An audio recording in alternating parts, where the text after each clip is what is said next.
I told my sister she's not a good mom, and now she's cut me off. It was supposed to be a moment of tough love, a wake-up call for my sister.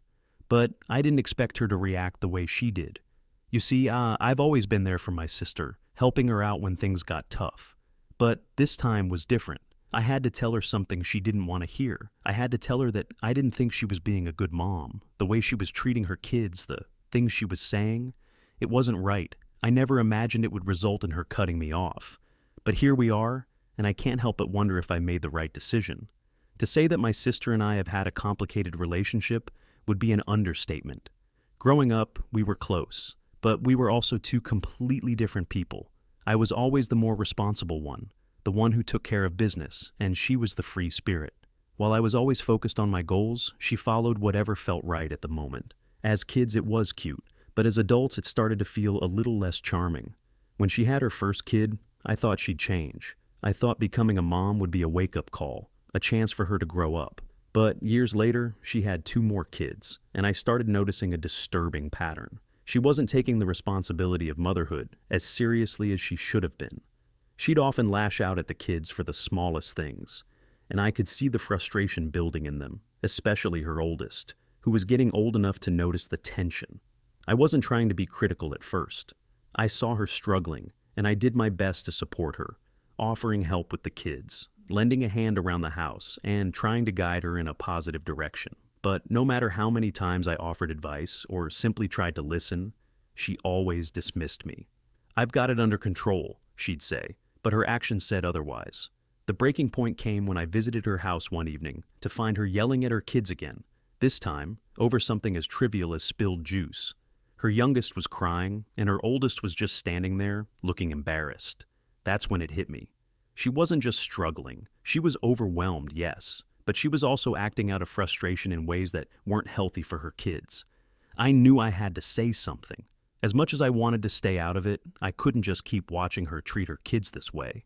I had to speak up. The moment I decided I needed to confront my sister, I didn't really know how to approach it. I wasn't exactly the type to start a confrontation, especially with someone I loved so much. But I also couldn't keep ignoring the reality of what was happening. It wasn't healthy for her, or the kids, and I couldn't stay quiet anymore. It was one of those nights when I knew she'd be home alone. I called her up, asking if I could come over. She sounded surprised but agreed, and I could tell she was already bracing for something. She probably knew something was off. When I got there, I sat down on the couch, took a deep breath, and just said it. "Look, we need to talk about the way you're treating your kids." Her face immediately tensed. "What do you mean?" she asked, already defensive. "I've been noticing how you've been snapping at them, especially when they do the smallest things. Like the other day when you yelled at Emma for spilling juice. She's a little girl, Sarah. Kids make messes, it's normal." Her eyes narrowed, and I could tell I had hit a nerve. "I don't need a lecture from you about parenting. I'm doing the best I can." "I'm not lecturing you," I said, trying to keep my voice calm. "But I can't sit here and pretend like everything's fine when I see how your kids are reacting to you. They're scared of you, Sarah. Emma looks like she's walking on eggshells whenever you're around. And it's not okay." She was silent for a moment, and I thought maybe I was getting through to her. But then she spoke, and her words cut deep. "You think you're so much better than me, don't you? You think just because you don't have kids, you know everything. You don't understand what it's like. It's not easy, okay?" I tried to explain that I wasn't judging her, that I understood the pressure she was under, but I also knew that this wasn't just about stress. It was about her anger and frustration spilling over in ways that were hurting her kids. I reminded her of the times she had asked for help, how I had always been there, offering to step in when she needed a break. But this time, I wasn't offering advice. I was telling her the truth, because I loved her and because I cared about her kids. "I'm not saying you're a bad mom," I said, my voice shaking a little. "But you need to make some changes. If you don't, they'll start to resent you. They already are." Her face flushed with anger, and I saw the first tears well up in her eyes. But instead of listening, instead of hearing me, she stood up abruptly, walking toward the door. "Get out," she snapped. "I don't need you telling me how to raise my kids. You have no idea what it's like." And just like that, I was kicked out of her house. I was shocked, hurt, and confused. I never imagined it would go this far. I thought we could have an honest conversation, maybe work through things. But instead, I was left standing in the driveway, wondering if I had just lost my sister. The days that followed were filled with silence. I kept expecting Sarah to reach out. After all, we had been through so much together, and I didn't want our relationship to end over a confrontation. But as the hours passed, I started to realize that maybe she was waiting for me to apologize. I thought back to our conversation. Had I been too harsh? Did I push her too far? I knew I had said what I thought was right, but I wasn't sure if I'd made the right approach. Every day I checked my phone, half expecting a text or a call from her. But there was nothing, not even a single message asking if I was okay. I couldn't help but feel a sense of dread creep up on me. It wasn't just about the fight, it was about the distance I was now feeling from her. The sister I had always been so close to felt like a stranger now. Finally, after a week of no contact, I decided to reach out. I didn't want to let our relationship stay broken over something that, in my heart, I knew was a wake-up call for her. So I texted her, "Hey, I've been thinking a lot about our conversation. I never meant to hurt you, but I really believe I was trying to help. Can we talk about it?" I waited. Hours passed and still nothing. I kept my phone by my side, hoping for a response.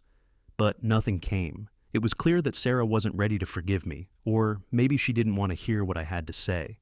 A few more days went by, and then I saw a message come through. My heart skipped when I saw her name. "I can't believe you said that to me. I don't need your judgment. I'm doing the best I can. Please stop trying to fix me. I don't need your help." Her words hit me like a punch to the gut. I never imagined it would escalate this far. She was rejecting me, rejecting my offer to help her, and rejecting the love I had always tried to show her. She had cut me off completely, and it was clear that she wasn't ready to hear anything I had to say. For the next few weeks, I struggled to come to terms with what had happened. The silence between Sarah and me was deafening.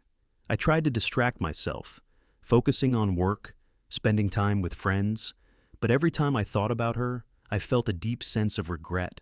Did I do the right thing? Should I have let it go instead of confronting her about her parenting? All the times we had spent together, the memories, everything seemed distant now. I started to question whether I had overstepped, whether it was my place to tell her what kind of mom she was. I knew I didn't have kids myself, but I couldn't ignore the way her behavior was affecting her children. The guilt gnawed at me, and I found myself replaying the conversation over and over in my head. Could I have said it differently? Could I have found another way to reach her without pushing her away? But even with all the doubt, I couldn't ignore the fact that she had never truly listened to me. Every time I tried to give her advice, she dismissed it. She didn't take responsibility for her actions. And now, she had cut me out, as if the entire situation had been my fault. That realization stung even more. I had tried to help her, and instead of accepting it, she had decided that I wasn't welcome in her life anymore. Still, I kept hoping that eventually she'd come around. I'd given her space, but I was starting to wonder if the distance between us would only grow. What if this was the end of our relationship? Was that really the price of trying to help her? I talked to my fiancé about it, and he was supportive, as always. But even he couldn't give me the answers I was looking for. He reminded me that I had done what I thought was right, and that sometimes people just needed time. But he didn't fully understand the ache in my chest, the part of me that missed her, that wanted things to go back to how they were. Weeks passed without any communication. I tried texting her again, but it was met with silence. My attempts to reach out were either ignored or left on read. The silence only made the pain worse. I knew I had to face the possibility that I might have lost my sister forever, and the thought of that crushed me. It had been over a month since the last time I had reached out to Sarah, and I was starting to accept the reality that maybe this was just the way things were now. It hurt more than I expected, and every day that passed felt like a small piece of my heart was breaking. I kept asking myself if there was something else I could have done. I wondered if our relationship was beyond repair, or if time would be the one thing that could heal the wound. But then, one evening, as I was scrolling through my phone absent-mindedly, I saw a text notification from her. My heart skipped a beat. It was short and simple. "Can we talk?" I stared at the message for a few moments, feeling the weight of what it meant. She was finally reaching out. But what did this mean? Was she ready to listen? Or was she just trying to clear the air for the sake of avoiding a confrontation? I took a deep breath and replied, "Of course." "When?" Within minutes, she responded, "Tomorrow?" We agreed to meet at a coffee shop, and I could feel the nerves building up inside of me. I hadn't seen her in over a month, and everything between us had been so charged. Would it be awkward? Would she even want to hear what I had to say? When I arrived at the coffee shop the next day, Sarah was already sitting at a table, her hands wrapped around a cup of coffee. She looked tired. Her eyes were a little red, and her shoulders slumped. But there was something else in her expression, too. Something that told me she wasn't just there to continue the argument. She was ready to talk. I sat down across from her, and we both sat in silence for a few moments. It felt like everything in the room had stopped, as if time was holding its breath. Finally, she spoke. "I've been thinking a lot," she began, her voice softer than I remembered. "And I want to start by saying that I'm sorry. I know I overreacted when you confronted me, and I know I pushed you away when you were just trying to help." I felt a rush of relief flood over me. She wasn't attacking me this time. She was acknowledging her mistakes, and that was something I hadn't expected to hear. "I didn't want to admit it," she continued, looking down at her coffee. "But you were right. I've been struggling with a lot, and I've taken it out on the kids, and on you. I'm not proud of the way I've been acting." My heart softened as I listened to her. This wasn't the same defensive, prideful person I had confronted weeks ago. She was being honest, and I could see how much she was hurting. It wasn't easy to admit your flaws, especially to someone you love. "I'm sorry too," I said quietly. "I know I could have been more gentle in how I spoke to you. I just wanted to help, but I realized I wasn't giving you the space to figure things out for yourself.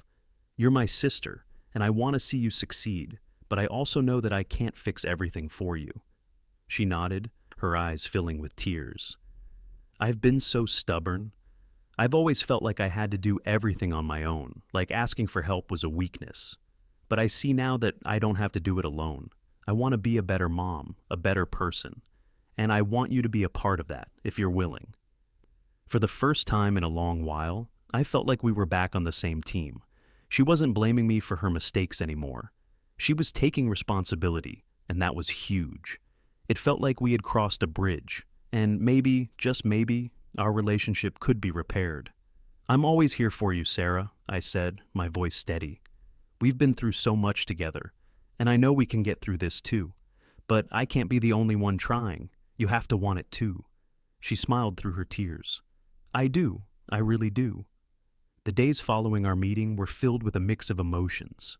I felt a cautious optimism, but I also knew that rebuilding trust wasn't going to happen overnight.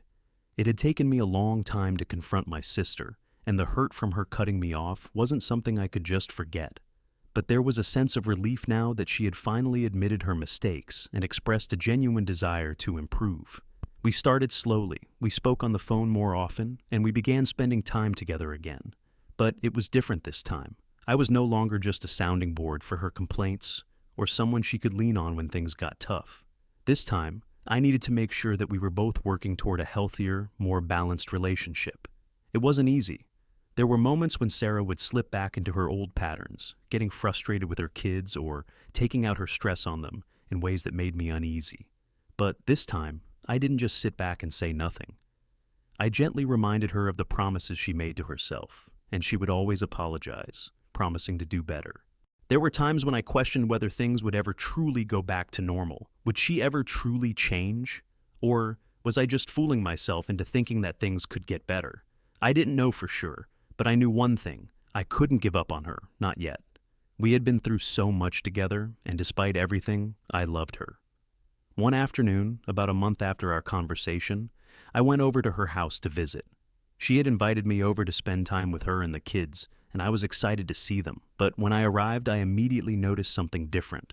The house was calm. The kids were playing quietly in the living room, and Sarah was sitting on the couch, watching them with a gentle smile. There was no yelling, no tension. It was like a weight had been lifted from the house. "How are you doing?" I asked as I sat next to her. She looked over at me and smiled. "Better," she said, her voice softer than before. "I've been taking it one day at a time. I started going to therapy, and I've been trying to be more patient with the kids. I know I have a long way to go, but I'm getting there." I could see the change in her. She didn't seem like the same person who had snapped at her kids for the smallest things. She was calmer, more focused. There was still work to do, but this was progress, and that gave me hope. "I'm proud of you, Sarah," I said, my heart swelling with pride. "I can see that you're really trying, and that means everything." She nodded, her eyes bright. Thank you. It hasn't been easy, but I'm glad you're still here, helping me through it. I know I haven't been the best sister, but I'm working on it." We spent the afternoon together, playing with the kids and talking about everything and nothing. It felt good to be with her again, to see her thriving, and to know that, despite the tough conversations and the hurt we had both experienced, we were finally on the path to healing. Just as I was beginning to feel like things between Sarah and me were getting back on track, life threw us another curveball. It wasn't a big dramatic event, but it was something small that brought all the old feelings back to the surface. It was one of those situations where you think things are fine, but then something happens that makes you question how far you've really come. It started with a phone call from my mom. She sounded concerned, which immediately made me uneasy. "Honey, have you talked to Sarah recently?" she asked. "She's been having some trouble with the kids again. They've been really misbehaving, and I'm worried about her." I felt a knot form in my stomach. Had everything been a temporary fix? I had hoped Sarah was doing better, but hearing this made me question everything. I thought we had been making real progress, but maybe I was wrong. Maybe I had been too quick to assume that things had changed permanently. I decided to reach out to Sarah right away. I didn't want to let this spiral, so I called her, trying to stay calm. "Hey Sarah," I said, trying to keep my voice neutral. "Mom mentioned something about the kids acting out. Are you okay?" There was a pause before she responded, and when she spoke, her voice sounded tired. "I'm fine, really. The kids are just being kids. You know how it is." I could hear the tension in her voice, though. She wasn't fine, and she wasn't being honest with me. It was clear that she was struggling, but she didn't want to admit it. I couldn't ignore the worry that was creeping back in, the fear that all the progress we had made was now unraveling. "I don't think it's just kids being kids," I said gently.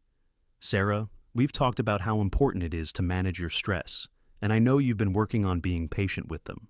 I just don't want you to slip back into old habits." She didn't respond right away, and when she did, her tone was defensive. "I'm not slipping back into anything. I'm doing the best I can." I could feel the walls going up again, and it hurt. This wasn't the person I had been talking to just a few weeks ago, the one who had acknowledged her mistakes and was willing to work on herself. This was someone who was starting to shut me out again, and I wasn't sure how to break through.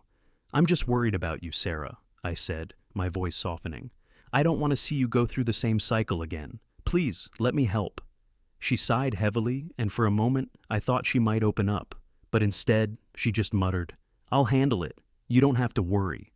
I felt helpless. I knew I couldn't force her to open up, but this conversation made it clear that we weren't out of the woods yet. She was slipping back into her old habits, and all I could do was watch from the sidelines, hoping she'd eventually come to her senses. That night, I couldn't sleep. I replayed the conversation over and over in my head.